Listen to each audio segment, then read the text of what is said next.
ജനാധിപത്യ പ്രക്രിയ കൂടുതൽ കാര്യക്ഷമമാക്കുന്നതിനും തിരഞ്ഞെടുപ്പ് ഉദ്യോഗസ്ഥർക്ക് മികച്ച പരിശീലനം ഉറപ്പാക്കുന്നതിനുമായി തയ്യാറാക്കിയ election learning management system eVidya 2026 March മുതൽ ഭിന്നശേഷിക്കാർക്ക് സൗജന്യ യാത്ര അനുവദിച്ച സംസ്ഥാനം ആന്ധ്രാപ്രദേശ്.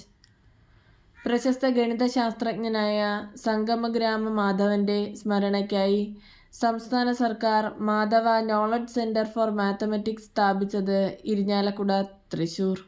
2026 ലോക ജലദിന തീം വാട്ടർ ആൻഡ് ജെൻഡർ. ഇന്ത്യയിലെ ഏറ്റവും വലിയ സ്വകാര്യ ബാങ്കായ HDFC ബാങ്കിന്റെ ചെയർമാൻ സ്ഥാനം രാജിവെച്ച വ്യക്തി അദാനു ചക്രവർത്തി. 2026 മാർച്ചിൽ ടെഹ്റാനിൽ ഇസ്രായേൽ നടത്തിയ വ്യോമാക്രമണത്തിൽ കൊല്ലപ്പെട്ട ഇറാന്റെ supreme national security council security Ali Larijani.